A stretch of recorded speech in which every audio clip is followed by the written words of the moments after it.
politico. Passo la parola a Luciana Mion della segreteria provinciale, anche lei si occupa di temi dell'ambiente e ci parlerà un po' del ruolo dell'informazione sui temi referendari.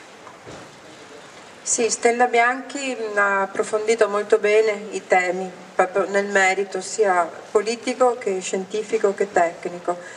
Vorrei porre l'accento un po' su quello che stiamo facendo, perché davanti a me, proprio nelle prime file, ma anche dietro, ci sono molte persone con cui io ho lavorato in questo ultimo mese e mezzo, per mettere insieme risorse di persone e di capacità in tutta la provincia che movimentino e facciano, come dire, rete, perché di questo abbiamo bisogno che tutti sappiano, tutti siano informati, tutti vadano a votare il 12 e il 13. E qui, perché purtroppo, lo diceva Stella Bianchi, ma credo che tutti noi lo stiamo sperimentando, se noi accendiamo la televisione e guardiamo un TG qualsiasi, difficilmente sentiamo più parlare di Fukushima, molto difficilmente, sembra che la cosa si sia risolta ormai, no? Parrebbe che ormai, insomma, è stata una cosa che è durata 15-20 giorni e invece no, guardate, i radionuclidi che continuano a essere emessi, no, e immessi nell'acqua intorno alla centrale cominceranno a girare per l'acqua di tutto il mondo e nell'arco di 30 anni, che poi è la vita media, se non mi sbaglio, dello iodio, cioè un tempo di dimezzamento, raggiungeranno tutte le coste del mondo, perché in 30 anni l'acqua del mare gira. Quindi non è finito proprio niente e non è nemmeno finito l'allarme di Fukushima. Quella che è finita e che è stata in qualche maniera sotterrata, insabbiata, è l'informazione su un tema che evidentemente è troppo pericoloso, troppo scottante per questo governo. E non sentiamo nemmeno parlare dei referendum sull'acqua, perché, lo diceva Stella Bianchi, hanno cercato tutta una serie di escamotage per fare in modo di procrastinare l'informazione sui referendum, per fare in modo che la campagna referendaria venisse ritardata nei momenti di organizzazione. Qualche volta, raramente, riusciamo, forse su Rai News 24 che ha l'informazione per tutto il giorno, riusciamo a cogliere, a captare qualche notizia. E quindi il compito che abbiamo davanti è veramente arduo. E però guardate, c'è in questo un nesso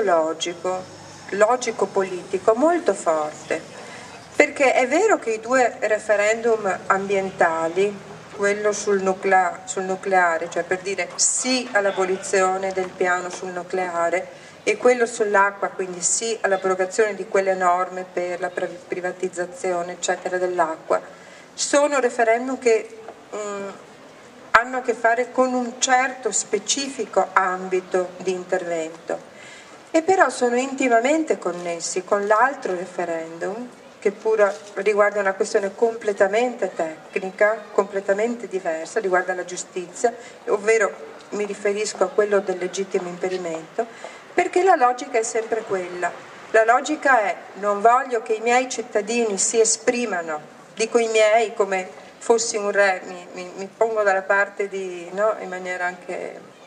che non vorrei fare. Non voglio che i miei cittadini, io Berlusconi, giudichino le mie leggi e i miei provvedimenti, non voglio che si esprimano su questi, perché questo impedisce quel processo che io ho intrapreso senza consultazione, senza consultare le parti sociali, come diceva Stella Bianchi, senza il consenso della gente, così come non voglio che la giustizia giudichi il mio operato,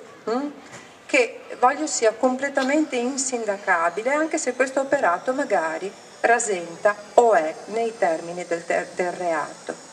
Quindi c'è un nesso logico molto forte ed è un nesso politico che riguarda il diritto all'informazione e il diritto alla democrazia, semplicemente alla democrazia.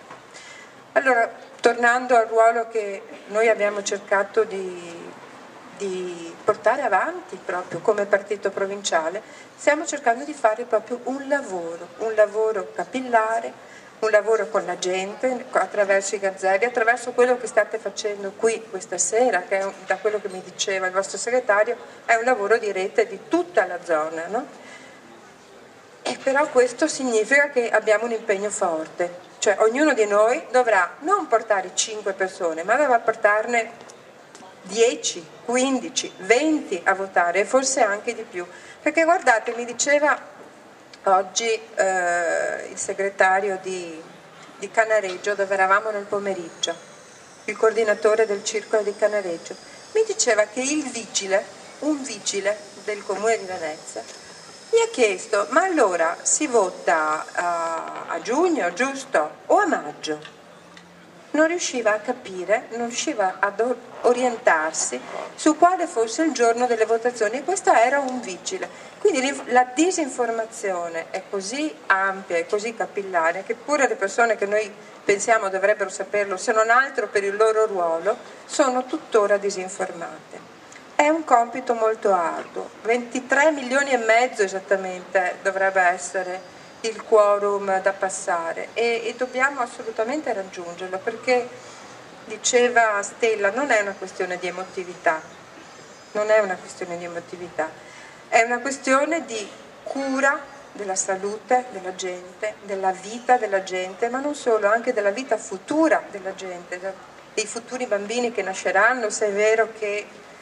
il rischio nucleare pregiudica anche, no, il DNA e quindi l'assetto vitale delle prossime generazioni, ed è una questione di diritti e di democrazia. Ora io lascio la parola di nuovo al nostro conduttore, però mi piacerebbe che parlasse anche qualcuno che ha lavorato